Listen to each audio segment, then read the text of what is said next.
a sitting duck out there. He knows what he's doing. I am the law. Drop your weapon.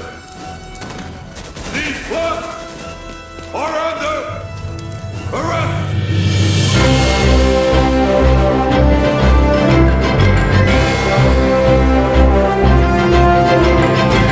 Hey there, Enthusiacs. Welcome back to Hero Talk. I am your host, Judge Greg. Joining me today, I got a full house. We're going to start with my Skype screen on the left and work to the right. So on the far left, I have Axalon. Axalon, welcome back to Hero Talk. Yo, what's up?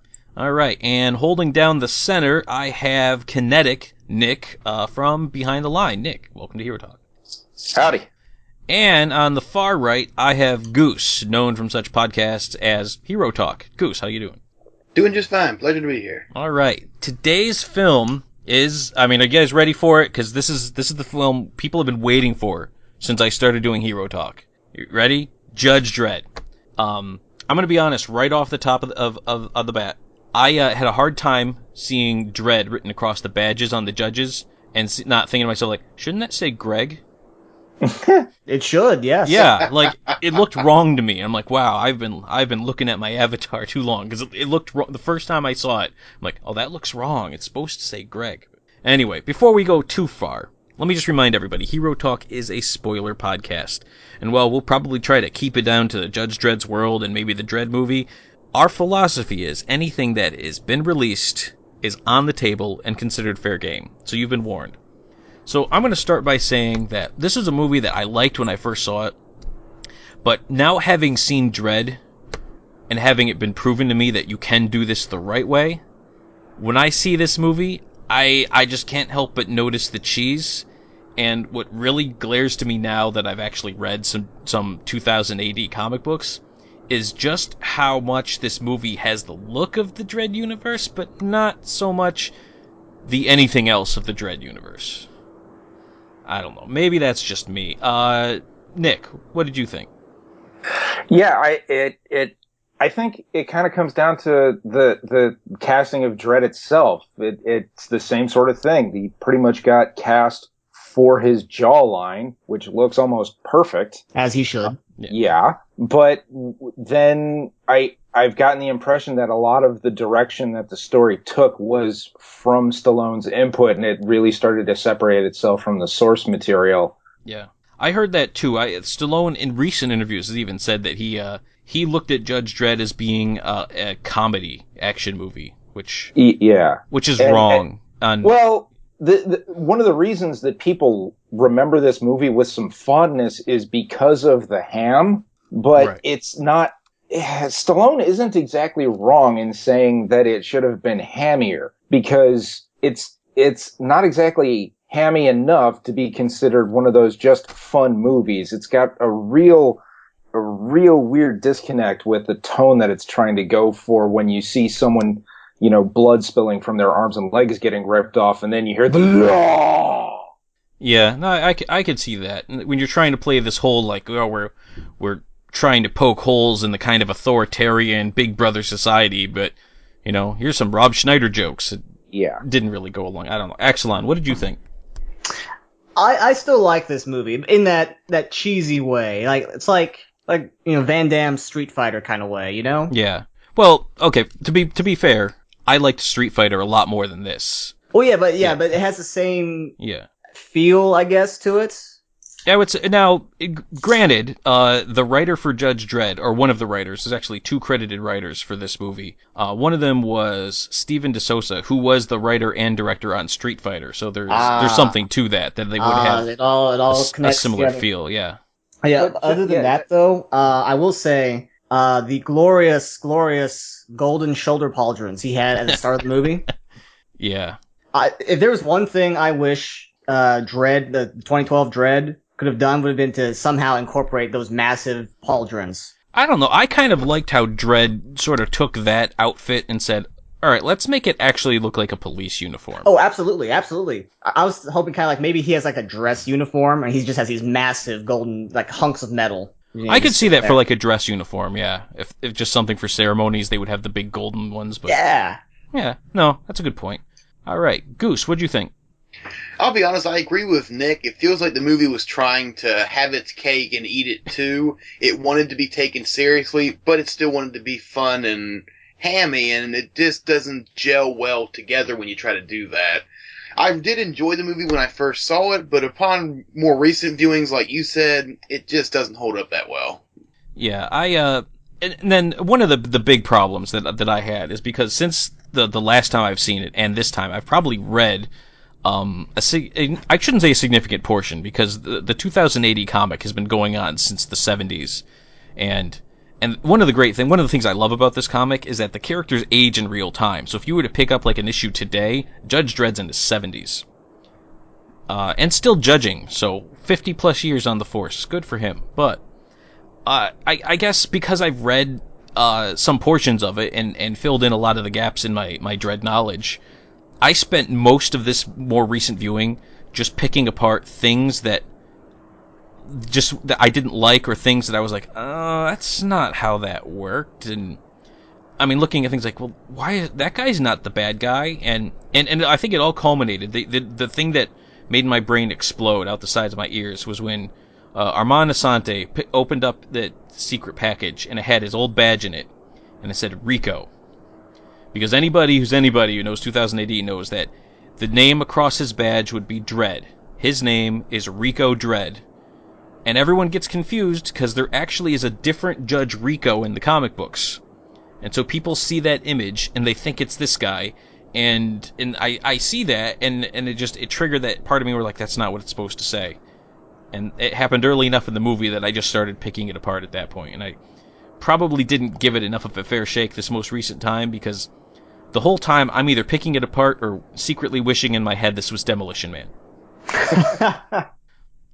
Yeah, I've gotten the impression that the story for this movie was this weird, like, mix of various different elements from different storylines in the comics. A little bit like how actually the Legend of Chun-Li grabbed little pieces of different story elements and actually put them together in a way that didn't make a whole lot of sense, but oddly showed a deeper knowledge of the source material than you would have expected just looking at the final product. Yeah, I actually definitely got a feel for that. Like, looking back to the Legend of Chun-Li flick, is when it takes such these random things, when I look and it's so detailed in some of the things it takes, and then some of the other stuff it's in left field. Like, it got some story elements that were completely ignored or were never even touched upon in Dredd. But it does some weird things with them, because, I mean, in the comic book, it's Joe Dredd, and I'm going to call him Joe because we're close like that. Plus, if I say Judge Dredd, I'm like 100 times more likely to say Judge Greg and sound like a moron. So we're going to just call him Joe Dredd. Joe Dredd and Rico Dredd, they actually are clones of Chief Justice Fargo, or Chief Judge Fargo in the comics. They changed the name, but they actually were clones of him. Now, they didn't know the guy. The guy was long retired by the time, they were ready for service. They were never mentored by him or anything like that. And it wasn't like some super secret either. It's, there's actually quite a few more clones of him out there, but they did that, but then there was never this whole, I'm going to take the long walk for you, and we're good friends, I'm going to sacrifice. Like, Chief Justice Fargo actually ended up trying to kill himself in Scandal, cryogenically frozen to the point where anyway, well, I'm not going to spoil the comic books. You got to read it. I don't remember what year it happened. I think it was somewhere in the 1990s. So I just read that whole decade's worth of 2000 AD. You'll figure out what happened to Chief Justice Just a decade, Fargo. No big deal. Yeah. But it was the little things like that I think I really focused on. Now we got to talk about Sly Stallone, because I guess he had so much input in this movie. You hear all these horror stories on set that Danny Cannon, who directed it, never wanted to work with another big name actor ever again, because Stallone kept saying more comedy, more funny, more slapstick, and he kept pushing and pushing and pushing, and I guess I'm hearing what you guys are saying. I just feel like if you're going to do that, they should have gone all the way. Yeah, absolutely. And should have gone full on parody if that's what they were aiming for. Yeah. Oh yeah. Because, I mean, Dredd is kind of more... If you were to take a look at some of the the themes that you would see in the comic books and some of the ones that made their way into the Dredd film. I mean, there is some humor there, but it's kind of a more darker satire. And, I mean, some of the jokes here were just plain old zany, you know? I blame Rob Schneider. Whose idea was it to get Rob Schneider involved? Sly Stallone. Ah. I'm not joking. Like, the original... Yeah, that makes sense. The first choice was Joe Pesci, who read the script and turned it down, oddly enough. That would have been such a different movie. I know, right? It is a different movie. It's called RoboCop. Yeah. So, but anyway, so then Sly Stallone called Rob Schneider after that and asked him to be in the movie. So Rob Schneider plays Fergie, and because I'm this guy who understands it, this guy is called Herman Ferguson throughout the entire flick until all of a sudden, one time with no introduction to the nickname, Judge Dredd. I almost said Greg. Sorry. Joe Dredd says, Fergie, and when he yells towards him, like, Fergie, no. I think it was when they were being held by the Angel family, and it was really felt out of place. Like, how did he know that was his nickname? Did Joe Dredd just give an affectionate nickname to Rob Schneider? Like, what am I missing here? It was really jarring. But in the comic, he's not some low-life punk like, you know, Rob Schneider plays in every single movie. He's sort of he was a fugitive. He lives in the underground area underneath Mega City 1, where like the old New York was, and he's a fugitive down there. He's actually like pretty high up in the underground there. So he would have basically been Dennis Leary from Demolition Man, to the best of my understanding. That's what it sounds like. Yeah. This movie, like, some of the things that they changed, the more I think about it, the more I think, well, if they'd gone with what was in the Dredd comic book, then this movie becomes more and more like Demolition Man. And, which, you know, was the movie that he did previous to this, so I don't know if that had any kind of... Well, it actually has a similar plot to Demolition Man, with the guy in control, like, unleashing this criminal to try to do his own bidding for him to get something else he wants, and then the criminal turns on him and kills him. Yeah. I mean, it hit a lot of the same beats. I'll give it that. All right. So moving on with the cast, since nobody had any other comments there. Armand Assante. He played Judge Dredd. Notice I said Judge Dredd and not Judge Rico. Judge Rico is actually a clone of Judge Dredd, who adopted the surname Rico because his uncle's name was Rico, that being Judge Dredd. All right. From the comic books, although died in the 1970s and only shows up in flashbacks, but it was kind of when this movie came out, they actually revisited that story and did quite a few, like, kind of made it a 3-issue big ol' story arc for what he did, but same type of thing. Went to jail for a while, came back, and tried to take out Joe Dredd. I like Armand Assante, but once I found out that Christopher Walken was who they wanted for this part, I want nothing more than that now, than anything on this earth. That would answer a lot of the problems of this not being hammy enough, because I mean there's some really good ham from Armand Assante, but sometimes it's clear he's trying to go over the top and not clearing the hurdle. And one scene in particular that made me think that was when he and Judge Griffin were talking in the office, and he was just with the what were they called? The ABC robots? Yeah. In there, and he was like yelling about stuff. It's like, you just sound like you're shouting. This isn't quite ham. It's just weird. He did a lot of shouting. Yeah. And I have every confidence that Christopher Walken could have made that very, very entertaining. I will say, though, that since they went with the whole clone angle, he does look a lot more like Stallone than Walken does. That's true. He does, and I guess at some point you don't want to have like Stallone try to play both roles, so you do need to have somebody that looks similar. But that being said, I'd much rather see Walken. Oh, absolutely. I'm just saying, you know, clones, they kind of look the same. Yeah. Makes Now, sense. Stallone in both roles, now that has some potential. Yeah. Sly Stallone in Double Impact. No, see, now I think you got to go the twins route, and I think the other guy's got to be like Danny DeVito. God.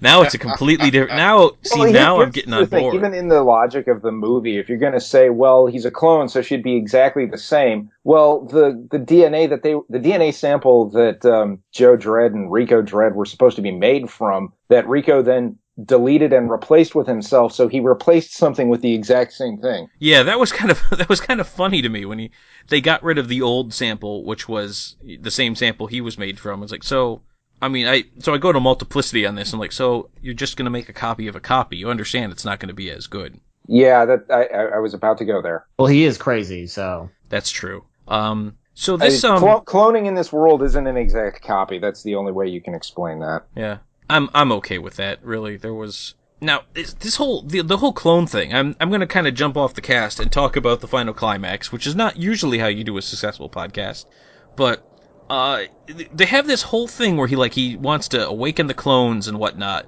and they keep all of that in the movie, and the clones starting to reach out, and then they cut every interaction anybody had with the clones. And it just becomes this big non-issue. So, the clones are waking up, and you think, uh-oh, so Stallone's gonna have to fight off the clones. Like, oh, no, he's not. No, they're just gonna run to the top of the Statue of Liberty. So, the clones didn't do anything after they got woken up. Yeah, after I watched it, I was thinking about it. It's like, wait, did they even do anything with those? Or no. I guess we're just supposed to believe that they melted when they got out. I thought they died? From what I gather is that there was actually a lot more to do with the clones, but they kept getting an R rating. No, they got NC-17 at first. NC-17 rating because it's an R now, which is one of the problems with the movie. Yeah, well, so they got the NC-17 rating, and so they kept cutting stuff. They submitted 4 additional cuts, and they still couldn't get the thing down to PG-13, and they finally didn't have enough time, so they had to release as R. Which I'm sure did not help the movie at all. Which I'm sure didn't help at all. Listen, when Dredd made good use of the R, but the problem was you're watching a movie like this that was trying to get to PG-13, whatever made it an R, and I couldn't tell you what at this point, whatever it was, all the other stuff that could have worked with it with an R rating had been cut to try to make it a PG-13. When I was watching it, I thought it was a PG-13, and I was like, man, this is the hardest PG-13 I think I've ever seen. And then I heard that I looked into it and it was an R. I'm like, okay, they missed the mark pretty bad. Yeah. What they should have done is, since they ended up going with an R rating anyway, was do what Scarface did, where they originally they had this super long cut and they got an X rating. So they kept cutting stuff out to get to an R rating. And finally, every time they submitted, they still got an X rating. So finally, they just submitted the original cut, which is now rated R, and it just pushed through. That's what they should have done with here. It's just, you know what? All this stuff we cut, let's just put it back in. I agree, because there's probably a rating era element to it there too. It probably, I'm sure, because NC-17 was a more accepted as a thing, even though it'd probably be, box office death, so it'd be harder to just get that, just convince them to get it at an R or try to run with NC-17. That would just kill it. Yeah. Another thing from this final scene that I'm assuming was cut when they cut all the clone stuff out is the lab that they're in. I don't get why it started blowing up. I really don't see why. There's nothing that happened that should have made anything explode in that lab. And I went back. I watched the climactic final scene. I watched it 3 times because I thought I missed something. And I started doing shot by shots. And the only thing that happened that I think could even remotely explain it is when the ABC robot malfunctioned. And because it started throwing sparks, and then you see sparks thrown at the rest. But then, all of a sudden, things are explosions and there's rocking, and would releasing the clones do that? What is going on here?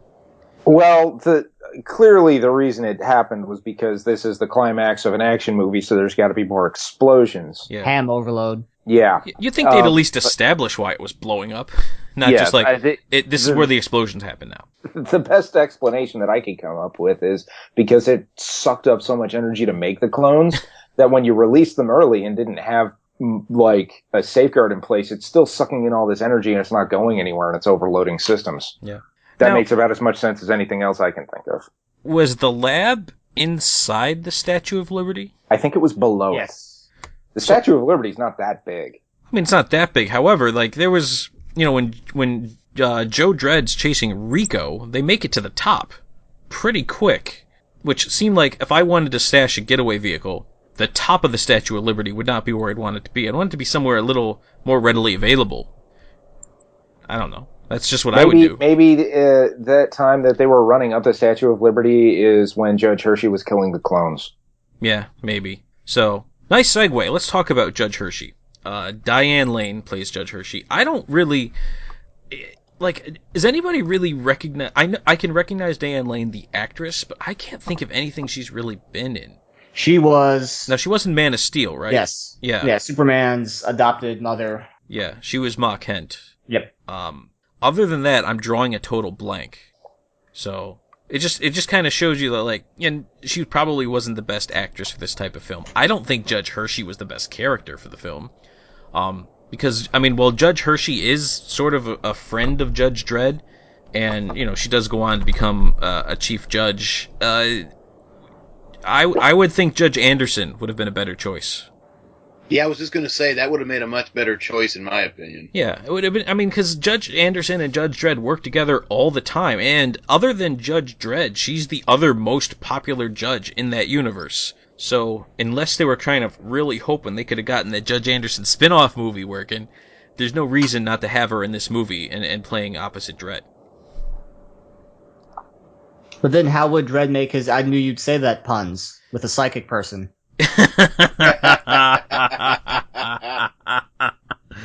Yeah. Oh, I was really getting sick of that line. You know, so much. I was so tempted to, and I'd even thought about doing this. It's like the first time I asked one of you what you thought of the movie, just to meet it with, I knew you'd say that.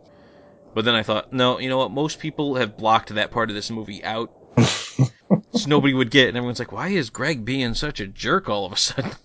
But yeah, oh, that was dumb. They tried so hard to make that a catchphrase for this movie. They really did. Now, to be fair, I would, especially me of all people, would be remiss if I didn't say that I am the law, which was from the comic books, but definitely was attributed to him as a catchphrase in this movie. Oh, yeah. And when people hear the phrase, they always think of Stallone yelling it, either to the people in the block war or when he's in his trial, which is a little, the trial thing, and I try not to think about it too hard, but like, if the judges are judge, jury, and executioner, why was there a trial?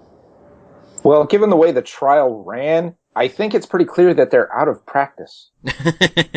I mean, it was a kangaroo court from the get-go anyway, Yeah. so... Yeah, that whole... I gotta be honest, when they went through that whole, like, okay, so match the DNA of who shot the gun to who... I was like, I really got an Equilibrium vibe there. I'm like, uh-oh. You know, actually, the DNA on a bullet thing, Mhm. I'm not exactly sure which came first, and I may be going way out into esoteric knowledge here, but I think they stole a plot device from Tech War, if anyone remembers that. I remember that Tech War series with of William Bill Shatner. Shatner, yeah. Yeah. Used to come on right after Raw on Monday nights. Oh, God, is that why I know it? Yes, as a matter of fact, it is. And Shatner showed up on Raw more than once to promote it. Yeah. Now, I wasn't really thinking of DNA. I was thinking more just, like, ballistics from his gun, Yeah. the real Dredd's gun. Mhm. And, you know, like, surely they have some kind of, like, tracker on his bike or something. It's like, oh, the murders happened here, but he was blowing up this guy's car here, Yeah. you know? It's, Or, like, what if he has an alibi? yeah. You know what I mean? Like, oh, well, as it turns out, he was teaching a class at the academy when this happened. Or, you're willing to tell me in a society that watches what people do, they don't know who enters and exits their apartment at what time? CCTV or something, you know? Yeah. And I think even more importantly, and you bring up a good point, is like, okay, so he was DNA tagged with the bullet that left his gun and shot the guy. However, it wasn't literally his gun. So if you were to even, like, look at the barrel scrapings on the bullet, you would see it was a different gun. Like, you would have gone to, like, low-tech, what we had now. That would have proven it was a different gun. Again, But it's not they're like really the out of council practice. doesn't know that there are clones in the world. And you would have thought someone would have mentioned, hey, prisoner broke out of our super prison just a little bit ago. You would have thought that would have made it to the council pretty quick.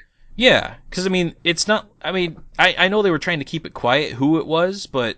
I mean, obviously they knew it was a prisoner that broke out. I don't know, maybe Judge Griffin said... By the way, Judge Griffin, good guy in the comics. Not a bad guy, not corrupt, not power-hungry. Nice guy. So, I think we all owe him an apology for thinking such terrible things about him for this whole movie, but... Yeah, it was a little... Like, the whole prison break. The idea that the miniguns are set to somebody's voice... That was so bizarre, because then they shoot at the guards too? Yeah, then they probably should have shot at the guards that ran in the room, or shouldn't they have been trained to recognize Rico's voice and know when he's not where he's supposed to be? Yeah, well, that would have made much more sense. And like, okay, so focus on my voice. Like, all right, so what happens if you get punched? And so you didn't think he was going to have a gun, granted, okay, but what if he punched you in the throat? You know, like anything that would alter your voice. And plus, talk about terrible voice recognition in the future. So his voice was a little. I mean, it was still his voice, and the machines didn't get it, and then shot him, but then didn't shoot Rico at all. I mean, it was poor design, and I blame the QA process. I blame budget cuts. Thanks, Obama. Holy cow. All right. We're going to get some hate mail for that one. Yeah, that scene was a little bit ridiculous to me, and I'm trying to think if there was... So, look, there's one character that I really want to talk about. I don't recognize them from anything I've seen in the comic books. It was Joan Chen played the Dr. Isla Hayden, and it really just felt like, well, we need to have a woman for Diane Lane to fight. I can't think of any other reason for this person to be introduced. Cat fight, go. Yeah, basically. I mean, am I going out of left field here? Well, especially when you consider that her changing allegiance from Griffin to Rico is basically non-existent. There's no explanation given. No, there really isn't. I didn't see it coming until all of a sudden, like, she seems to be kind of okay with what's happening right here. I don't know. It was really kind of... And her previous line was insulting him. Yeah, he was. I mean, like, aside from the cat fights, everything she does could have been done by a robot. Yeah, basically. You know, they could have had the robot do it all. Right. Now, how dangerous are these robots that just a little bit of tinkering in the heads and all of a sudden you literally have a death machine? So, I'm probably the only one here who has not read a Judge Dredd comic, aside from like one where the Predator was hunting him. That was weird. But anyway, are those like things in the comic? The robots? No, I didn't super recognize them. There was a big robot war in the comics, and so I was actually trying to figure out if like maybe they had been used at all, and they hadn't been in anything that I had read. But I do think I've heard some talk. I'm trying to think if they were in the robot wars or not, and I'm straining the hard limits of my Judge Dredd knowledge, but I do believe they've been in the comic books. I don't remember them looking like that. Maybe. Yeah. Maybe we're overthinking it. What if it was just a subtle jab at Arnold?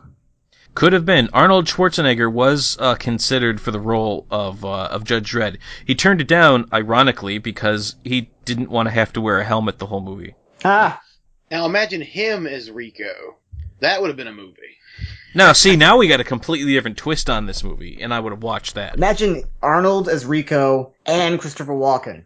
Arnold and Christopher Walken as Rico? No, as Rob Schneider's guy. Okay. Oh, no, wait, never mind. I'm mixing up who's supposed to be who. Yeah. So you need Joe Pesci as Rob Schneider. Yes. You get Arnold Schwarzenegger as Rico. Yes. And then you get Chris Walken as Judge Dredd. Yeah, exactly. Now that's a movie. There we go. There. We just fixed it. Holy cow, I want to see that movie. I can't even imagine. That'd be like 3 different shades of insane. Plus, would there be any scenery left? No. Between the 3 of those guys? The Statue of Liberty gone. Yeah. Need to add Nick Cage as Griffin. That'd be insane. You'd watch it. You 90 minutes of this movie, you'd be like, I have no idea what happened. I have no clue. Guys were jumping off of walls and stuff. I don't even know. At one point, I think the director walked on scene. That would have been... I'd watch that movie, though. I tell you that. I would. Director just walks out. No refunds, folks. Yeah. Oh, boy. All right. So, the story of this, I think, is something similar had been done in the comic books. I know at least one time Rico stood in as Dredd for some reason, but again, all of this happened in the 70s, so I obviously, I would have to have seen it in the flashback or something, and I haven't read that much Judge Dredd, but I mean, as a story, it kind of worked. I mean, so especially since nobody thought Rico was still alive, so you can sort of get the whole, well, shoot, then, I mean, if Rico went psycho, and we thought he's dead now, and now Dredd's psycho, well, I mean, looks like there was just you can't clone, I suppose. So I get it. I really kind of, and I said this the last time, I like the idea of the long walk.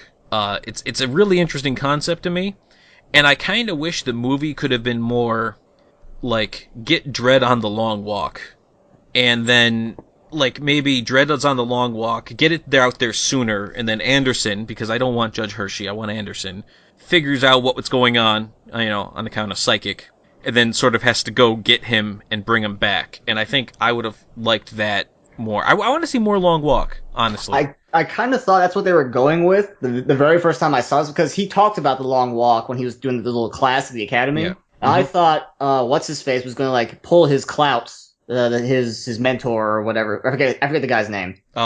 His mentor there, guy? The Chief Justice guy. I thought he was going to pull his Fargo. clout instead of executing him. Mm-hmm. He was like, go take your walk. Yeah, and that's kind of him saving his life or something. Yeah, I think that would have made more sense. And in this movie, they make it sound like the long walk is mandatory. And that in no continuity has ever been a mandatory thing. You can just retire as a judge. When street judges retire, they use them for admin things until like they're old enough to retire. It's judges choose to take the long walk, and they don't necessarily have to go out into the wasteland. They can also go into the underground where Dennis Leary's eating rats. Right, that's not the right movie, right? That's the different movie with the underground and the all that other stuff. That's the movie that this movie wound up trying to be, and so they made it later. Yeah. No, actually, this came after Demolition Man. Oh. Demolition Man was 93, yeah. Now I'm sad. Yeah, that makes it worse. Yeah, I think I would have rather seen Judge take the long walk, because I think that's you have a scene to establish their world, then you have the betrayal, and then Judge Fargo pulls his clout to make him take the long. Probably shouldn't have been Judge Fargo. That's where you can use Judge Hershey, make her the chief judge. She uses her clout to have him take the long walk instead of being executed. He takes the long walk. Anderson figures things out, goes to get him, and sure, you can still have the all the other people that were in there. Now the Angel Gang, they're actually from the comic books. I don't know an awful lot about them. I don't see them too much, other than the fact that Mean Machine looks almost spot on as to what a live-action Mean Machine would look like. Which kind of follows with the rest of the movie. Yeah. What'd you say, X? That's the guy with the thing in his head, the little dial? Yeah, that's the guy with the dial in his head, yeah. That was the Mean Machine. I think they just called him Mean, maybe? I don't remember. They didn't exactly enunciate his name as clearly as the others. Yeah, but now they're pirates and stuff in the comic book. They weren't like religious zealot cannibals, but redneck religious zealot cannibals. Yes. Don't forget scumbags. I would think cannibal maybe implies scumbag. Although I guess if you have Hannibal Lecter wasn't all that much of a scumbag, and he was you can have cannibals with class. Yeah. You know what I actually kind of thought was funny? We're going to pre-go before the scene. I don't know what that means, pre-go before the scene. We're going to go before the scene. When they were in the prison transport that was going to take him to meet the Angel Gang, and Rob Schneider has his shtick with him where he does his Stallone impression. Total ad-lib. I'm very glad that it got kept in the movie. Yeah, because it is funny to hear Rob Schneider as Sylvester Stallone saying, "I am the law." But I gotta say, when that prison transport got hit with the missile and the guard that was walking down the lane there trips and falls, he apparently has horrible gun discipline, because he had to have been keeping his finger inside the trigger guard for it to fire from him tripping. Yeah, it was poor trigger discipline. Poor trigger discipline, or is he eternally vigilant in this world of crime? I'm going to go with poor trigger discipline. Yeah. Now, following the logic of the scene, I'm going to give them. I've already gone like, all right, you want the Angel Gang to be hyper religious cannibals? Awesome. I'll get on board with that. I have no real emotional connection to these guys. You can switch them up however you want. I don't understand why they would decide to eat Rob Schneider simply because he converted. That didn't make sense. Like, if they were going to eat him, wouldn't they have just eaten him anyway? I think they were going to eat him anyway. So did they just I think that's just how they picked which one to go first. Yeah. Huh. I guess that's as good a reason as any. I was surprised that in this world, these guys would have heard of Judge Dredd. a little bit. Like, the way they were presented, I would have been like, how do these guys know who he is? They seem like they're just picking off people who fly past them. But well, how many of them did they actually have conversations with before they ate them and they learned about the judge who arrested a lot of them? Or probably run into a couple of guys who've taken the long walk. Yeah. The last 100 guys they've shot down have all complained about this Judge Dredd guy locked them away. Yeah. Speaking of long walks, and I mean literally long walks, man, Judge Fargo, he covered a lot of distance. I mean, he took his long walk. But by the way, this long walk scene is like straight out of the comic book. Like the way it looks with the cross judges and, you know, holding up and the big doors, like it's directly out of the book. It's picture perfect. So kudos there.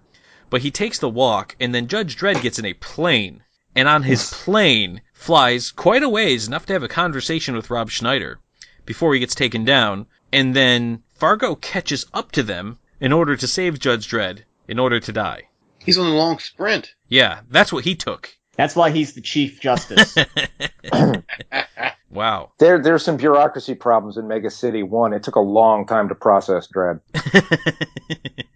Yeah. That's why everything's dystopian. There's so much paperwork. There's so much paperwork. I know. I mean, that's part of the reason why they had to have the judges be executioner, too. Because can you imagine if they'd book everybody? Holy cow. Holy cow. I mean, Soylent White all over again, referencing a probably unknown SNL skit. I don't think I've seen that skit. Yeah, I was thinking, did he say Soylent Green wrong, or? Yeah. No, it was the skit was they had a whole bunch of sequels of Soylent Green, and so one of them was Soylent White because the future has so much paperwork, and then the guy runs in and says Soylent White is made of people. Oh, okay. So they're using people to make paper. Yeah, and then they had like Soylent cow pies because they were eating cow pies, and they said, it's people! Oh, man, I thought I was eating cow pies. Everything is people. Yeah, and then they had Soylent Green too. It's still people! They didn't change the recipe like they said they would.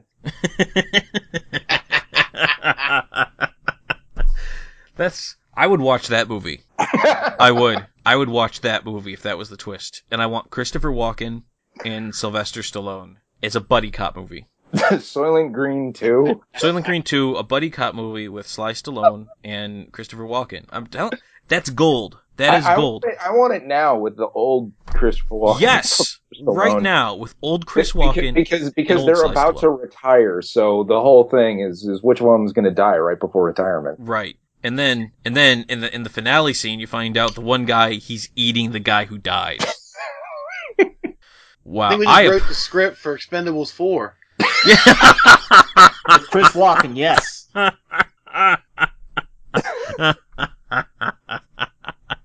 Well, there we go. All right, we just got to sell this to somebody. If Sharknado can be a thing, yeah, our superior movie will easily be. Yeah, I mean, this is top notch. All right, I'm trying to think if there's any other like this. The opening scene, I guess, is probably the one that people think about the most. And I guess we got to talk about the suit because it's featured so prominently in the scene. Yes. I do not remember the codpiece being so. I mean, the last time I saw a codpiece on a superhero suit so dramatically highlighted was in Batman and Robin. But you zoom up and it's you watch this scene and you think like, yeah, these suits don't translate one for one. They really don't. You can't. He's got like the weird knee pads and then the codpiece and then the giant shoulder guards and I'm not on board, guys. I'm sorry. You've kind of lost me. Officer Johnson reporting for duty. The thing that bugged me about the suit was like at the academy, like he's shooting is it the lawmaker or the lawgiver? Lawgiver, yeah. He's shooting and it's like, all of the rounds are like bouncing off the shoulder plates. I'm like, why don't you have a suit made of the shoulder plate material, like a suit of armor? Yeah. When you go to these combat situations. Hell, when he was breaking into the Central or whatever, and then he had to get out, he shrugged off his shoulder pads. So apparently they're useless. Yeah. Because he didn't want them on when he had to, do stuff. When it came time to actually have to get into the action, he's like, well, these things are dumb. He just got rid of them. Yeah. Also, which was kind of, talk about an overused cliche. The whole, the thing's not working, let me hit it and then it'll work again. Oh, and they did it so many times in that chase. Yeah. Anyway. All I took from that is that this is actually the Fonz. Grew up to be Judge Dredd. Yeah. After the apocalypse. Mm-hmm. It was kind of silly, but yeah, the suit didn't do it for me. However, and I've mentioned this in the Dredd podcast, I like the helmet in this movie much better. I think the helmet looked good. It did. There was actually one problem that I noticed with it was you can actually still see through it a bit to see the eyes of the person behind it. The lighting had to be just right, but there were a couple shots where you could see Stallone's face through the shading on the visor. I noticed that, yeah. I'm still okay with that, though. Speaking of the helmets, going back to the little scene when he's talking to Rob Schneider on the prison transport. Mm-hmm. There's this nice little touch they do, is where like he looks at him and he doesn't recognize him at first. Mm-hmm. Then like he puts his hands like over Stallone's like top half, to where all he sees is his chin, and he's like, "It's you." And then, like, after he does that, like, all the other prisoners start doing the exact same thing, like, in the background. Yeah, I saw that, yeah.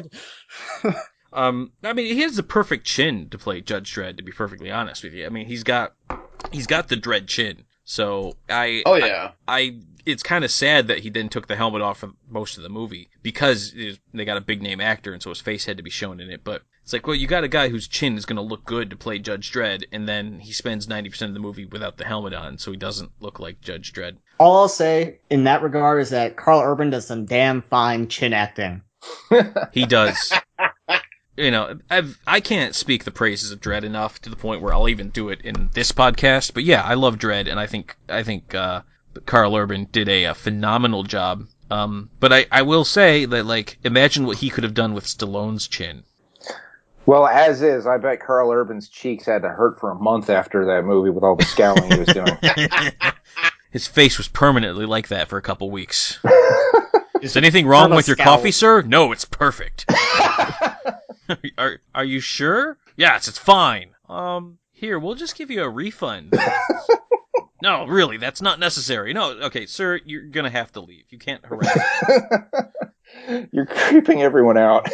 Yeah, but I actually, another thing in that prison transport thing that I liked was when Rob Schneider was confronting Stallone about, you know, the law doesn't make mistakes. Well, then why are you here?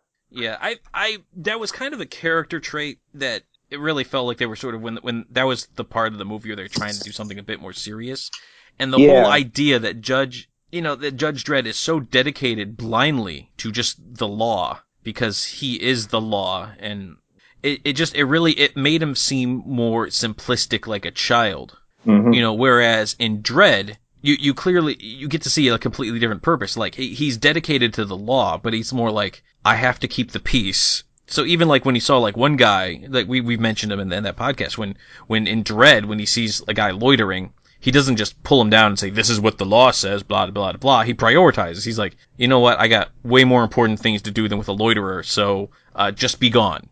Yeah, as opposed to in Judge Dredd here, where he blows up a guy's car, which probably causes a lot more problems than it solves. And he wants to arrest Rob Schneider in the first place, who's clearly trying to avoid a firefight and doing something that an innocent person would do. Yeah, and that's Rob Schneider confronting him in the prison transport seems like they're trying to get at a good theme that you could chew on with your brain meats. But you know, they never really did anything with it other than, you know, bring it up in a couple of lines of dialogue. Right. Well, I mean, here's the thing is, I don't want Judge Dredd to have to be dumb. And it kind of they made him dumb so that you could kind of show, like, so that us, the audience members, could then see what he couldn't see yet.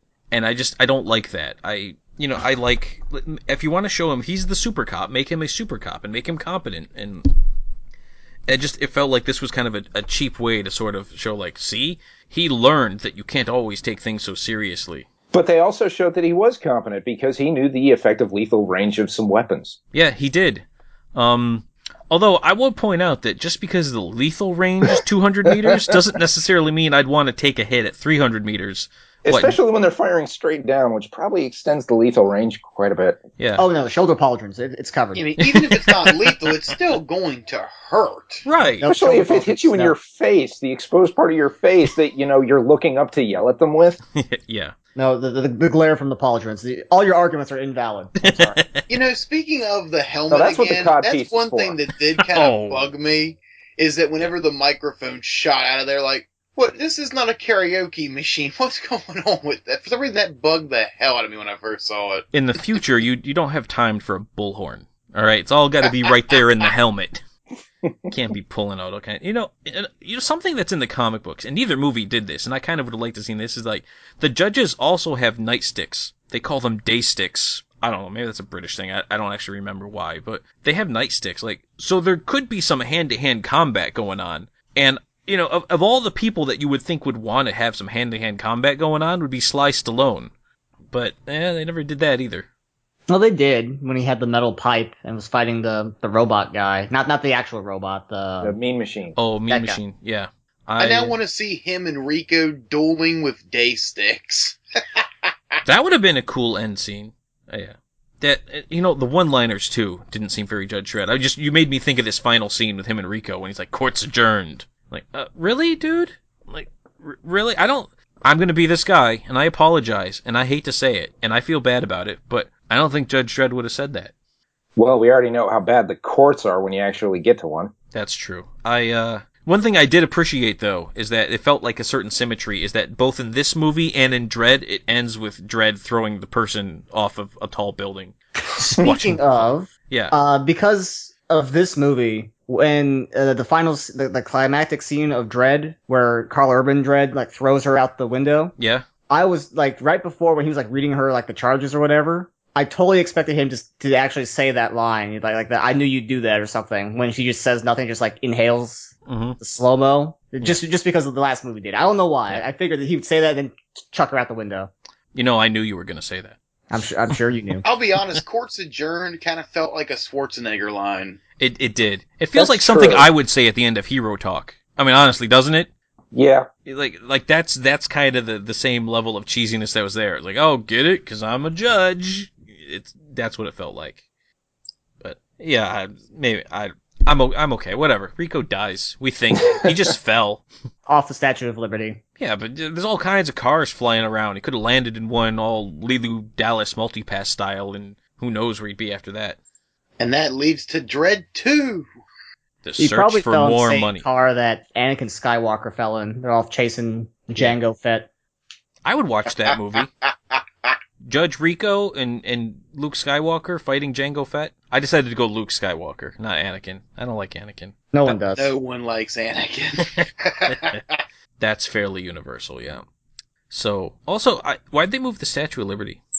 I don't even know if that's in the comic books. Did they move it? I thought they just built around it. No, they said they moved it. Yeah, because of the power blackouts they had before, which was apparently when I guess they moved it to hide the original cloning project that made Rico and Dredd. Yeah. Something, because it was over that's kind of how they found the lab, was because, hey, there were power blackouts, and it was just like that time when they moved the Statue of Liberty, and I don't know, there's a whole bunch of just because in that string of logic. Mega City 1, I mean, in general, it felt a lot smaller than it really should have. I mean, no, I don't, in the comic books, like, it's been bigger or smaller at various points in time, but it basically it encompasses the major metropolitan areas of like Boston, New York, and DC. So I mean, it goes like from Maine all the way down to South Carolina. Oh yeah, like they briefly show it on a map, and it takes up like a good chunk of the East Coast just on its own. Yeah, I actually appreciated that map because when we were watching Dredd, I was really curious about the exact like topography of everything, and this one showed Mega City 1, Mega City 2, and Texas City. Yep. And all that from was the comics. all there was all accurate. And that's all there was in North America, so. Yeah. But Mega City 1 is bigger in the comics. Like, I think at one point they said out loud that there were 50 million people in Mega City 1, and in the comics it's gotten at certain times as high as 800 million people, but then usually some sort of horribly apocalyptic event cuts it down to so I think it was 400 million is the generally accepted population from the comic book. So, and the movie makes it look like New York. It does, very much like New York. Yeah, you don't get the feeling of it being this massive city. You get the feeling of it's just a big city like what we understand a big city. And it looks like a set. I mean, that's my issue with it. It doesn't look like you're in a living, breathing city. It looks like you're on a set. It still looks looks like me a of the more way they colorful, did- cheaper version of Blade Runner. Yeah, it reminded me of the way they did Gotham in the last two Batman movies, Forever and Goose, I was Batman gonna and say that. Robin, where it had, the statues and things that were clearly models. Although Mega City 1 does, I think, look better than Gotham. It does, yeah. That's true. It's not really saying much, though. Right. We're saying the bar was really, really low, and it stepped over it. Yeah. But I didn't like how it looked. I thought in Dredd it felt more like a real alive city. A used city. Yeah. Also, things should have been dirtier. I did like the robot saying that you should use recycled food. It's good for the environment. And okay for you. Yeah. That's gotta be probably the joke that stuck with me the most, and that I thought was really probably the most clever, is this robot doing things like that. Like, because I'm sure there's probably some like truth in advertising law that they can't violate, which is why there's having to say it like that. Well, they tried to be a bit more aggressive with their advertising, but the judges kept shooting the droids. Yeah. Speaking of that robot, This was not delicious. You're guilty. How did he know Rob Schneider was hiding in it? Because Judge Dredd. Just he because. recognized the voice was different. Was the voice different? Yeah, whenever he does kind of it, like it's in. fizzled out near the end when he was yeah. about to get caught, but originally I think it was the same one. Huh. Yeah, I just kind of likened it to the fact that I just shrugged my shoulders and like, man, this is how they made movies in 1995. Yeah, it's an action movie, so he just in a lot knows. of ways, this movie is a product of its time like that. They combined Dredd and Anderson into one character, and Dredd is psychic. That's why he knows what everyone's going to say. Yeah, that's how he knows. All right, you know what? That's a high note. Let's start moving on towards everyone's favorite parts, because we're never going to find a funnier joke than that. All right, so now is the time on Hero Talk where we talk about what our favorite part of the movie was, and I'm going to start on the right side of my Skype screen and go with Goose. Goose, what was your favorite part of Judge Dredd? My favorite part has got to be the opening, just because of how over the top it is. Mm-hmm. With like you were saying, the reveal, you do the slow pan, then you have the infamous, I am the law. Yeah. And then the criminals are just shooting at him. He's like, it's fine, everybody just come on out. They can't hit us from here. Like, that's not what you said, but alright, we'll come out. Then they go up to the top, and I just love the fact that when he breaks in the door, he's like, Rookie, no! It's like, Rookie? Who the hell brought the Rookie on the call? Wait a minute. Don't you have to go to the academy and get trained on not doing stupid things before you get the pauldrons? Yeah. The Rookie shouldn't have gold pauldrons yet, I think. They should be bronze. Yeah. Or bronze, or maybe like paper mache. But it also led to a very good dialogue with him and the guy he was accusing, which I saw a mile away, but he was like, he's listing all the things he did wrong, and he starts with all the minor ones instead of like going right to killing a street judge. And when he goes to killing a street judge, he's like, let me guess, life? And I'm like, no, dude, why'd you set him up like that? Just goes, no, death. I'm like, yeah, I saw that coming. Well, that's also where you get 20 years. Scream. He just goes, and before he shoots him, like, you're not hitting him. You're pulling a trigger. There's no exertion here. What are you doing? You're telegraphing your shot. Well, he's psychic anyway, so he would turn around and shot him and said death. So it was a little. I just thought it was silly when he's like, talks about a couple of things he did, and he's like, the 20 years. I'm like, well, dude, you're gonna shoot him anyway. Just, do you really need to explain to him why you're gonna shoot him? You know what I mean? Like, I just. He's the law. You know what? I am the law, and I say you don't have to do that. I'm just saying, Carl Urban wouldn't have done that. Carl Urban would have just shot him. The law clearly states we must start with the most minor offenses and work our way up. Yeah, Carl Urban would not have done that. Carl Urban, it was very good in his movie, and like, as soon as it gets bad enough to where I have to shoot you, I'm just going to shoot you. I'm not going to explain to you why. I'm just going to do it, because I'm a judge. You know why. You did it. Yeah, you know what you did. All right. Nick, what was your favorite part of Judge Dredd? Well, I understand saying the opening scene, but after seeing the slow-mo, sparkly shoot-'em-up scene in Dredd, I couldn't go with that. In retrospect, it makes this less impressive and memorable for me. I am probably going to go with something really strange, but it is what gave me like the deepest like smile and chuckle. Because I mean, it's a hammy movie and I'm going to go with the stupid punchline, but when they were running through the incinerator and they do their, running away from fire thing and they fall through the chute and, Rob Schneider gets up, it's like, I'm alive. And then Stallone gets up. It's like, oh, so are you.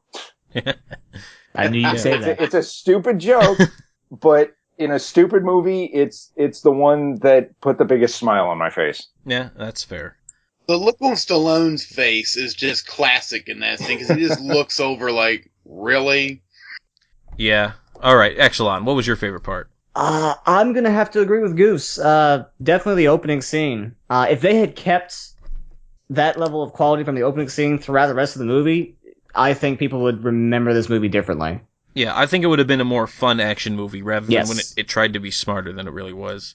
All right, so now on to me, and I think so. We're going to do a first-time, three-time agreement on Hero Talk, because the opening scene was also my favorite part of this movie. I mean, any time I can hear Sylvester Stallone yell, "I am the law," it's going to be my favorite part of the movie.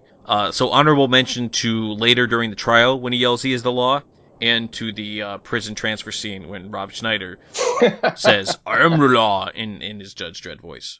So. And then there's the honorable mention where he's like, "You betrayed the law." Yeah. So, and anyway, that was my favorite. But plus that scene, it was fun. In that scene, it was still a fun movie before it tried to get too smart. And so yeah, that's really what they should have done with the whole time. Before we score this movie, there's one thing I can't believe that I haven't brought it up yet, but I need to mention this.